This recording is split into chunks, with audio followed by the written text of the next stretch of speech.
भगवत पुराण कथा छठा स्कंद 12वां अध्याय। नमस्कार दोस्तों, यदि आप हमारे चैनल पर न्यू हैं तो चैनल को जरूर सब्सक्राइब कर लीजिएगा। बेल आइकन को प्रेस करके कमेंट बॉक्स में जय श्री कृष्ण जय श्री विष्णु अवश्य लिखिएगा।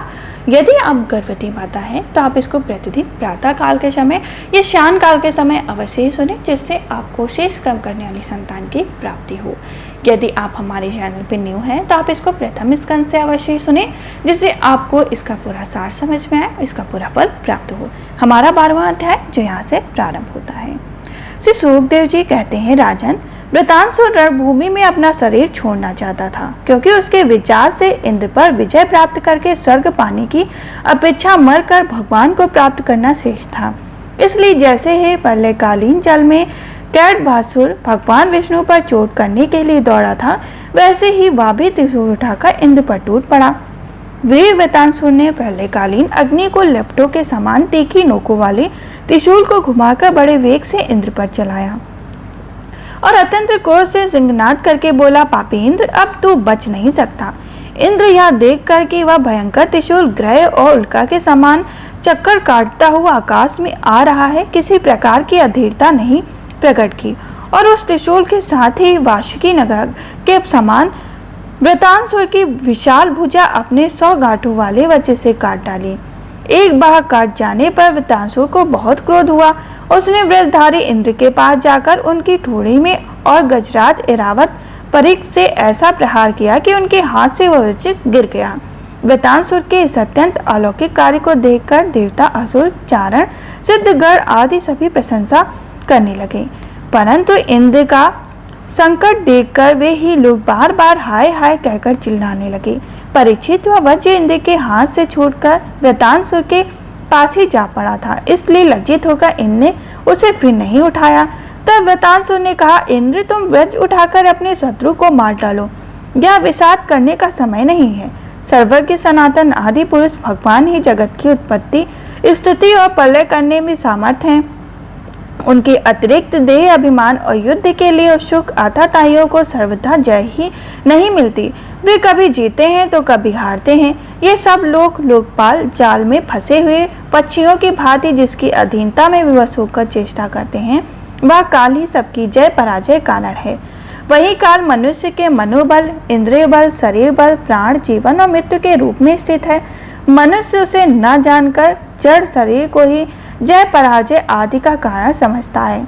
इंद्र जैसे काठ की पुतली और यत्न की हरणी नाचने वालों के हाथ में होते हैं, वैसे ही तुम समस्त प्राणियों के भगवान के अधीन समझो। भगवान के कृपा प्रसाद के बिना पुरुष, प्रकृति, महत्व तत्व, अंगार, पंचभूति, इंद्रिय और अंतःकरण से कोई भी इस विश्व की उत्पत्ति आदि करने में सामर्थ्य नहीं हो सकते। जिसे इस बात का पता नहीं है कि भगवान ही सबका नियंत्रण करते हैं, वही इस परतंत्र जीव को स्वतंत्र कर्ता भोक्ता मान बैठता है। वस्तुतः स्वयं भगवान ही प्राणियों के द्वारा प्राणियों की रचना और उन्हों के द्वारा उनका संहार करते हैं। जिस प्रकार इच्छा न होने पर भी स्वयं विपरीत होने से मनुष्य को मृत्यु और अपयश आदि प्राप्त होते हैं, वैसे ही समय की अनुकूलता होने पर मनुष्य न होने पर उस आयु, लक्ष्मी, यश और ऐश्वर्य आदि भोग भी मिल जाते हैं। इसलिए यश, अपयश, जय पराजय, सुख दुख, जीवन मरण, इनमें से किसी एक की इच्छा अनिच्छा न रखकर सभी परिस्थितियों में संभाव से रहना चाहिए। हर्ष शोक के वशीभूत होना नहीं चाहिए।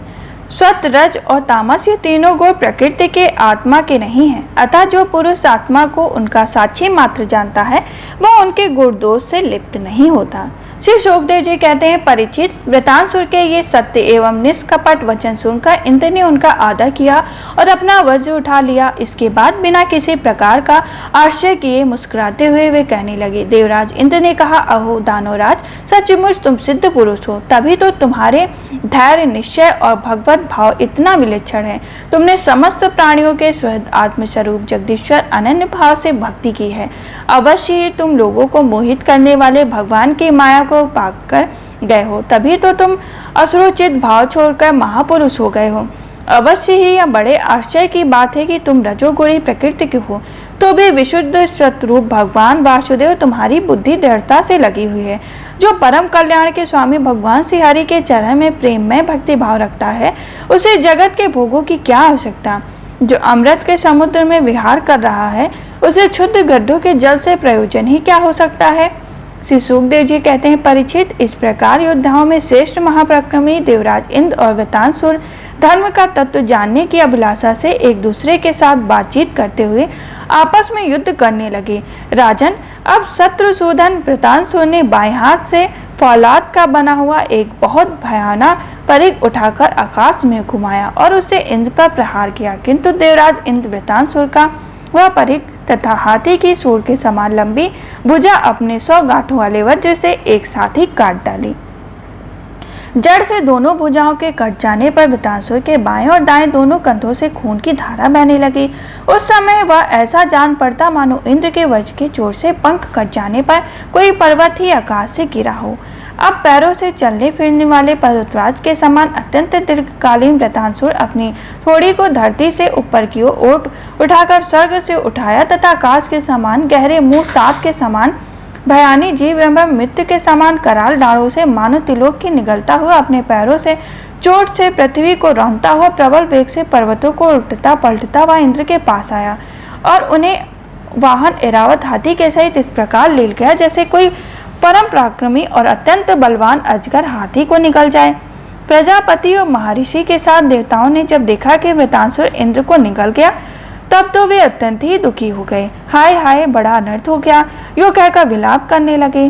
बल दैत्य का संहार करने वाले देवराज इंद्र ने महापुरुष विद्या नारायण कवच से अपने को सुरक्षित कर रखा था।